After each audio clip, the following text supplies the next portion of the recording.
in solidarity with farm workers. We're here in solidarity with the Coalition of Immokalee Workers, a worker-led community organization in Florida, which for 8 months out of the year produces around 90% of the United States tomatoes.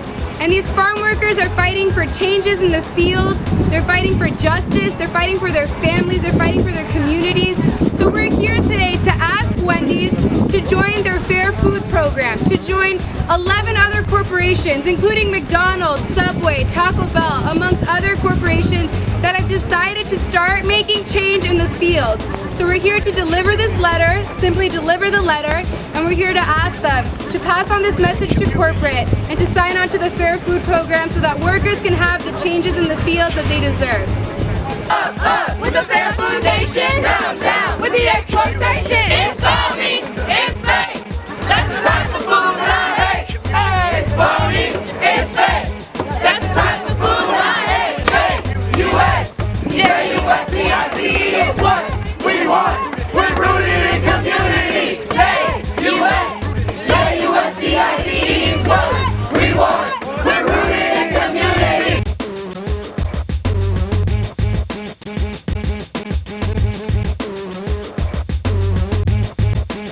What we're doing here is important to us, so we're trying to find a way to bring food justice into the system. Organizing nationally to make impacts in the food system. We believe in our community and all over that everyone has a right to know what they eat when it comes to healthy food and how to eat it. In those liquor stores, there's a lot of sugary drinks, and they have a lot of corn syrup, a lot of high fructose. In the food system nowadays, not only do we want poison-free food, but at the same time, it is difficult to find at low prices. In our community, like mostly everybody's community, there's a lot of fast food places that have foods with GMOs, and also liquor stores with a lot of foods with GMOs. Our problem is that we had a lot of children drinking sodas and eating chips. So we started off by just asking random questions to the students. And they told me from my research that there were 14 out of 17 children that bought chips and soda from the corner stores instead of eating lunch. We believe that they need the nutritious nourishment for their body so they can perform very well in their schoolwork. How many corner stores are there in a 1 mile radius from our houses?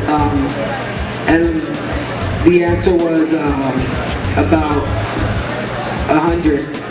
The kids, if they're not educated about organic, natural food, what are they going to eat? They're probably going to eat some chips. They're probably going to eat some soda. And also, like, if they don't have that much money, that's the thing that's within their grasp, you know? And it's not like they need an ID. It's not like they're buying a beer, you know? They just walk into the store, they give the guy $1, and they walk away with poison in their hands, you know? And that's not okay. Our generation is the first generation that is dying faster than their parents. Yeah, how much fuel can we save if most of our food was locally grown? It's not fair that only rich people can afford organic food, and especially now with what's going on with the food crisis. So, and also, it would be ideal for it to be it needs to be sustainable. So the youth residents should be able to work this, to grow their own produce, to sell their produce, and to eat their own produce. We have the right to convenient food that is healthy.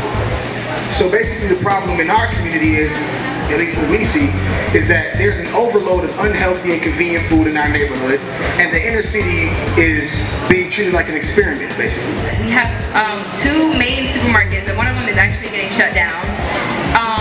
We also have a lot of like local grocery stores, like corner stores on like basically every block, but we don't really have as many farmers markets. And in order to go buy fresh produce, not organic produce, fresh produce from the store called Mi Pueblo, we have to walk at least 2 to 3 miles, and that's only if you don't have a car. Otherwise, you gotta take the bus. You gotta take 2 buses, that's already what? $2.50 that you gotta waste on travel just to get there. And then to get back, that's another $2.50, that's $5 already. And then you gotta carry the groceries another couple blocks just to get to your home.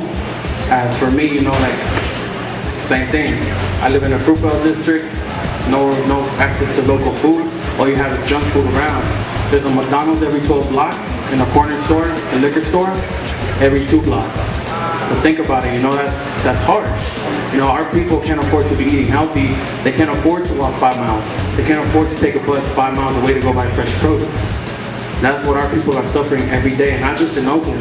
There's cities out there, there's communities out there, for example, like LA, Philadelphia, Arizona, all these places have these problems as well. Working in a garden or working in a farm is strenuous work. You're breaking your back to grow food for people.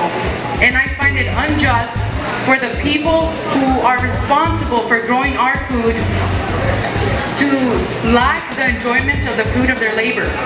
All I want to say is that we all have the right to fair food.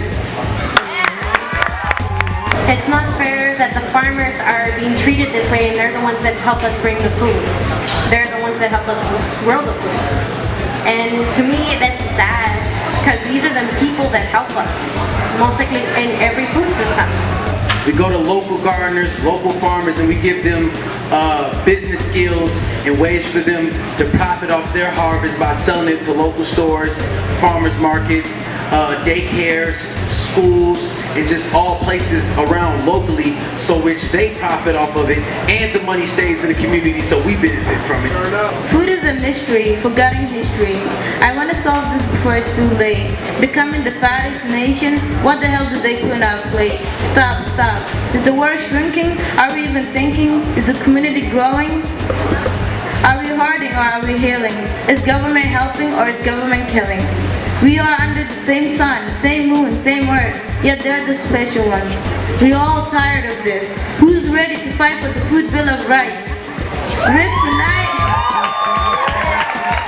Rick, tonight's the night, so hold your ground and stand up on your feet. If you want to save your seas, loud and clear, repeat after me. 1, 2, 3. I'm gonna create the changes I want to see. Big bad companies set the food system free. We'll win, we'll claim. I think this is a good end. Thank you. You say food, you say justice. Food, justice, justice.